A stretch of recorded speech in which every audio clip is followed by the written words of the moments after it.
জঙ্গলের গভীরে টুনি তার অসুস্থ স্বামীকে নিয়ে বাস করত। তার স্বামী অসুস্থ থাকায় সে কোনো রকম চাষাবাদ করে সংসার চালাতো। একদিন, শোনো না গো, বলছিলাম যে গত বছর বর্ষায় তো আমার সমস্ত চাষাবাদ নষ্ট হয়ে গিয়েছিল। আর আমি শুনেছি গাজর চাষ করলে নাকি বৃষ্টিতে সহজে নষ্ট হয় না। তাই আমি এবার জমিতে গাজর চাষ করতে চাচ্ছি। তুমি কি বলো? টুনি, আমি তো সারা বছরই প্রায় অসুস্থ থাকি, তোমার কোনো কাজেই সাহায্য করতে পারি না। তাই তোমার যেটা ভালো মনে হয় তুমি সেটাই করো টুনি। এরপর টুনি বাজারে গিয়ে গাজরের বীজ কিনে নিয়ে আসে। তারপর টুনি দিন রাত অক্লান্ত পরিশ্রম করে তার জমির মাটি তৈরি করে। জমির মাটি তৈরি হলে সেই জমিতে গাজরের বীজগুলো রোপণ করে। বীজ রোপণ করা শেষ হতে না হতেই সেখানে কাকলি কাক চলে আসে।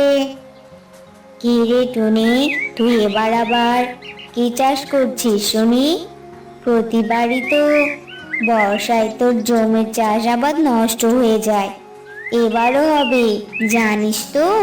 আমি খবর শুনেছি সামনে খুব বড় বন্যা হবে। তার থেকে বরং তুই আমার বাসায় কাজ করিস, আমি তোকে দুবেলা দুমুঠো খেতে দেবো রে। আসিস কিন্তু আমার বাসায় কাজ করতে। শোনো কাকলি দিদি, অন্যের সাথে এভাবে অহংকার করতে নেই। আর তুমি আমার জন্য দোয়া করো যেন আমাকে তোমার বাসায় কাজ করতে যেতে না হয়।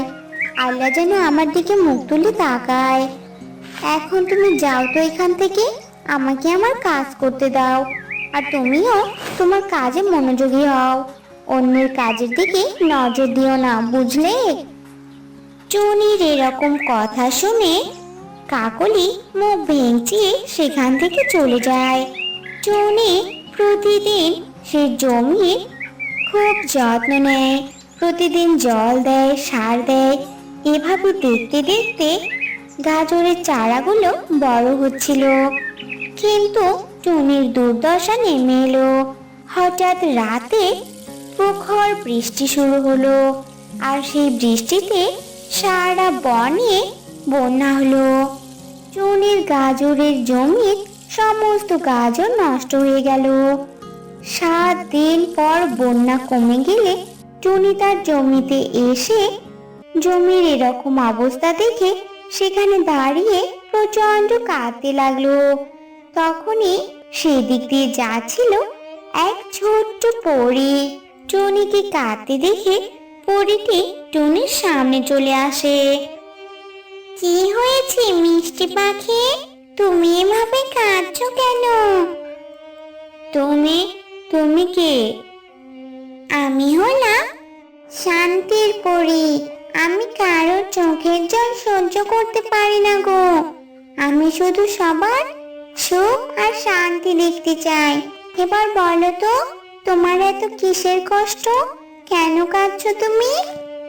এরপর টুনি সে পরীকে সমস্ত কিছু খুলে বলে। সবকিছু শুনে পরী বলল, ও এই ব্যাপার। আমি যেহেতু কারো দুঃখ কষ্ট দেখতে পারি না, তাই আমি তোমারও কোনো দুঃখ কষ্ট থাকতে দেব না। তাই আমি তোমাকে বলছি, তোমার চোখের জল যেসব গাজরের উপরে পড়েছে, সেই গাজরগুলো সোনার গাজর হয়ে যাবে। আর এতে তোমার সমস্ত দুঃখ কষ্ট দূর হয়ে যাবে। এই কথা বলে পরীটি সেখান থেকে ভ্যানিশ হয়ে যায়। আর টুনি দেখলো, সত্যি তো, যে গাজরগুলো তো আমার চোখের পানি পড়েছে সে গাজরগুলো তো সোনার হয়ে গেছে। যাই বাবা, তাড়াতাড়ি গাজরগুলো বস্তায় ঢুকিয়ে নেই। এই কথা বলে টুনি গাজরগুলো একটা বস্তায় ভরে সেটা নিয়ে বাড়ি চলে যায়। আর সেখান থেকে প্রতিদিন একটা করে গাজর বিক্রি করে সে তার প্রয়োজন মেটাচ্ছিল। এভাবে দেখতে দেখতে টুনির অভাব অনটন ঋণ সবকিছু ঘুচে গেল। এসব দেখে কাকলি কাকের সহ্য হলো না। জ্বলে যায় জ্বলে যায়, গাটা আমার হিংসেই জ্বলে যায়। ওই গরিব টুনি, যার কিনা আমার বাড়ির কাজের লোক হওয়ার কথা ছিল, আজ কিনা তার এত ধন সম্পত্তি, সে কিনা এত ধনী, আমার থেকেও বেশি ধনী। না না, এ তো আমি মানতে পারবো না। আমাকে টুনির ধনী হওয়ার রহস্য জানতেই হবে, তাহলেই আমি টুনিকে আবার আগের মতো গরিব বানিয়ে দিতে পারবো। এসব ভেবে সেদিন থেকেই কাকলি টুনির উপর নজর রাখতো। নজর রাখতে রাখতে একদিন কাকলি দেখলো টুনি বস্তা থেকে সোনার গাজর বের করছে।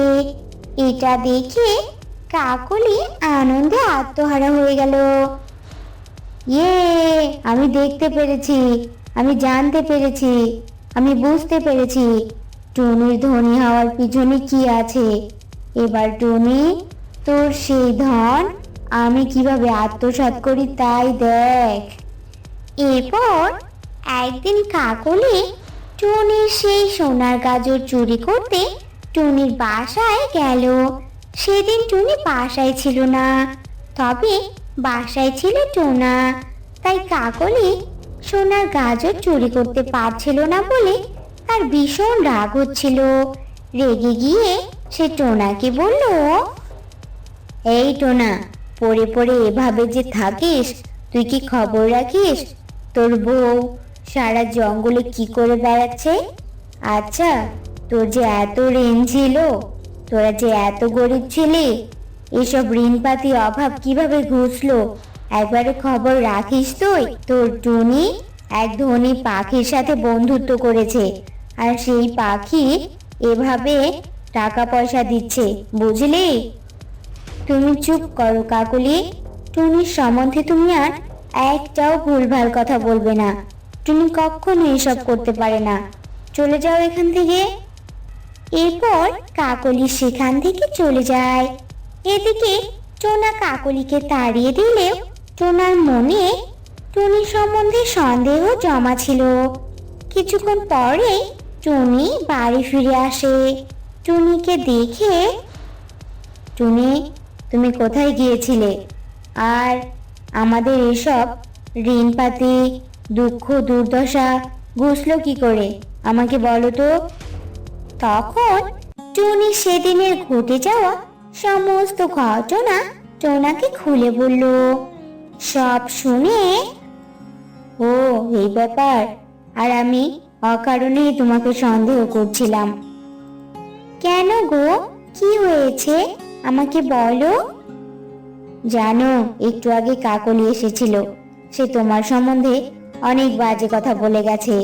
সে বলেছে তুমি নাকি কোন ধনী পাখির সাথে বন্ধুত্ব করে তার থেকে টাকা নিয়ে এসব করছো। আমি বুঝতে পেরেছি, কাকলি আমাদের মধ্যে সম্পর্ক নষ্ট করতেই এসব বলেছে।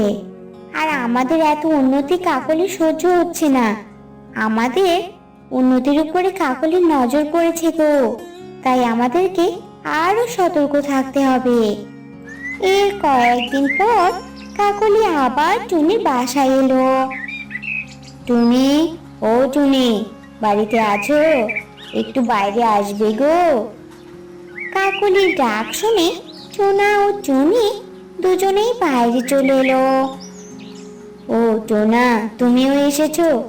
ভালোই হয়েছে। আসলে আমি তোমাদেরকে আমার বাসায় আমন্ত্রণ জানাতে এলাম।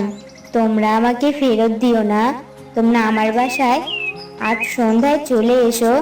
আসবে বলো, বলো না আসবে? ঠিক আছে কাকলি দিদি, তুমি যখন এত করে বলছো তাহলে আমরা চলে আসব। এরপর সন্ধ্যা হলে টোনা ও টুনি কাকলির বাড়িতে যায়। টোনা টুনিকে দেখে কাকলি ভীষণ খুশি হয়। তোমরা চলে এসেছো, আমি ভীষণ খুশি হয়েছি। তোমাদের জন্য আমি কত কিছু রান্না করেছি। এরপর কাকলি টোনা ও টুনিকে খাবার দেয়। টোনা ও টুনি খাবারে মনোযোগী হলে কাকলি সেখান থেকে টুনির বাড়িতে রওনা দেয় টুনির সোনার গাজর চুরি করতে। রাস্তায় যেতে যেতে কাকলি বলতে থাকে, খা খা, ভালো করে খা। তোরা তো জানিস না, ওই খাবারে আমি ঘুমের ঔষধ মিশিয়ে দিয়েছি। ওসব খেয়ে ওখানে ঘুমিয়ে পড়। এমনি এমনি তো তোদেরকে আমি খাওয়াবো না, তাই না? তোরা ঘুমা, ততক্ষণে আমি তোদের সোনার গাজর নিয়ে এই জঙ্গল ছেড়ে চলে যাব। কাকলি টুনির ঘরে আসে। সে সোনার গাজরের বস্তাটা পেয়ে যায়। এরপর সে গাজরের বস্তা খুলে যেই না একটা গাজর হাতে নিল, অমনি গাজরটি একটা বিষাক্ত সাপে পরিণত হলো আর কাকলির হাতে ছোবল মারলো। বিষাক্ত সাপের ছোবলে কাকলির পুরো শরীর বিষে নীল হয়ে গেল আর কাকলির মৃত্যু ঘটলো। এদিকে টোনা টুনি কাকলির বাড়িতে খাবার খেতে খেতে ঘুমিয়ে পড়েছিল। পরদিন সকাল হলে, ওগো শুনছো, আমাদের এ কি হয়ে গিয়েছিল? আমরা খেতে খেতেই ঘুমিয়ে পড়েছিলাম। নিশ্চয়ই এটা কাকলির কোনো চাল। তাড়াতাড়ি বাড়ি চলো, আমাদের না আবার সর্বনাশ হয়ে যায়। এসব বলে টোনা ও টুনি তাদের বাসায় রওনা দেয়। বাড়ি গিয়ে তারা দেখলো সোনার গাজরের বস্তার কাছে কাকলির বিষাক্ত নীল মরা দেহটা পড়ে আছে। এ কি টুনি, কাকলি এখানে এভাবে মরে পড়ে আছে কেন? এটা এর কি হয়েছে? টোনা, নিশ্চয়ই কাকলি আমার এই সোনার গাজর চুরি করতে চেয়েছিল আর সে অনেক লোভ করেছিল, তাই সে তার লোভের শাস্তি পেয়েছে। এগুলো যে পরীর জাদুর গাজর গো। এরপর তারা কাকলির মরা দেহকে কবর দেয় এবং সোনার গাজর নিয়ে সুখে শান্তিতে দিন কাটাতে থাকে। বন্ধুরা, ভিডিওটি ভালো লাগলে লাইক, কমেন্ট এবং শেয়ার করো এবং এরকম আরও নতুন নতুন ভিডিও পেতে চ্যানেলটি সাবস্ক্রাইব করে আমাদের পাশেই থাকো। ধন্যবাদ।